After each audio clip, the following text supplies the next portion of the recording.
નવી ગાડી લેવા જાઓ છો તો ભાઈ એનું પીડીઆઈ જાતે કરતા શીખી જાઓ, યાની કે પ્રી ડિલિવરી ઇન્સ્પેક્શન કેવી રીતે કરવાનો આવો બતાવો। સૌથી પહેલાં તો ગાડીની મેન્યુફેક્ચરિંગ ડેટ જોઈ લો। આવું કોઈ બેજ મારેલું હશે અહીંયા અથવા અહીંયા ક્વાર્ટર પેનલ પર આવું સ્ટીકર હશે, મારું ઉખડી ગયું છે, તો આવી રીતે તમને કોઈ જગ્યાએ તમારી ગાડીની મેન્યુફેક્ચરિંગ ડેટ મળી જશે। એ મેન્યુફેક્ચરિંગ ડેટ તમારે કમ્પેર કરવાની છે તમારે ટાયરના મેન્યુફેક્ચરિંગ ડેટથી। અહીંયા જો આ બધું જે હશે ને અહીંયા આવી રીતે લખેલું છે, અહીંયા 8/23 એટલે કે 8th વીક ઓફ 2023, 8મું અઠવાડિયું 2023નું। સો મારા પાછળના જે બે ટાયર છે એ 8th વીકના છે, આગળના જે છે એ 7th વીકના છે, અને જે મારી એક સ્ટેપનીનું ટાયર છે એ 6th વીક ઓફ 2023 છે। એટલે ત્રણે હું જોઉં તો ફેબ્રુઆરી 2023 જ છે। So that is good enough કે ભાઈ બધું મેચ થઈ રહ્યું છે। એના પછી એકવાર તમે ગાડીનું છે ને આમ બારીકીથી નિરીક્ષણ કરી લો, અને એકલા નહીં આવતા, પ્રિફરેબલી કોઈના સાથે આવજો, કેમ કે તમે કદાચ એક્સાઇટેડ હો નવી ગાડી માટે તો કોઈ બીજો વ્યક્તિ હશે ને તો થોડીક એની પારખી નજર હશે। સો આમ બધું એકવાર આમ ચેક કરી લેવાનું હલકેથી કે ભાઈ કોઈ સ્ક્રેચીસ તો નથી દેખાતા, કાંઈ દિક્કત તો નથી, તમે દરવાજો ઓપન બંધ કરીને જોઈ લો બધું બરાબર છે કે નહીં। સો આ એક્સટિરિયરથી તમારે ચેક કરવાનું છે। પછી અહીંયા આવો, તમારા હુડમાં તમે જો કે એન્જિન તો છે, તો ઓફકોર્સ એન્જિન તો હશે જ, અને હોય સારી વસ્તુ છે, પણ આ બધામાં ઓઇલ છે કે નહીં, કે ભાઈ આ એન્જિન ઓઇલ છે કે નહીં, તો એ તમારે આ ડિપસ્ટિકથી ચેક કરી લેવાનું।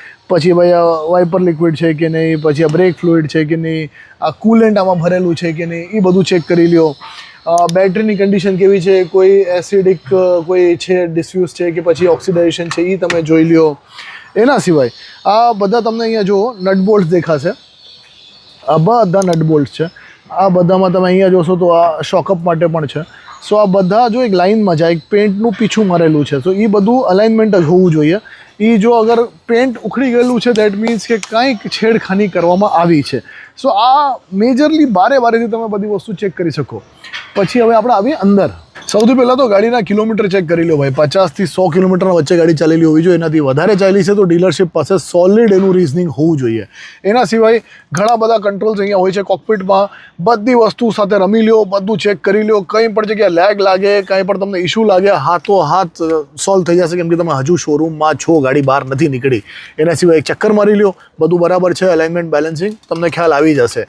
મોસ્ટ ઇમ્પોર્ટન્ટ થિંગ, આ બધી વસ્તુ કરવાની છે ગાડી તમારા નામે રજિસ્ટર થાય એના પહેલાં। યસ, ડિલિવરીના દિવસે નથી કરવાની, આ પ્રી ડિલિવરી ઇન્સ્પેક્શન છે, એટલે કે ગાડી તમારા નામે થાય, આરસી તમારા નામે થાય એના પહેલાં તમારે આ ગાડી પ્રોપરલી ચેક કરવાની છે, અને પછી આગળ વધવાનું છે। કેમ કે અગર જો તમારું નામ એકવાર લખાઈ ગયું આરસી પર તો પછી તમારું અપર હેન્ડ જતું રહેશે। સો આ વસ્તુ ધ્યાન રાખજો, અને ઓફકોર્સ આવી જ રીતે તમારી ગાડીને વધારે સારી રીતે સમજવા માટે અમને ફોલો કરજો। અમારું નામ છે ઓટો મેં રાખી।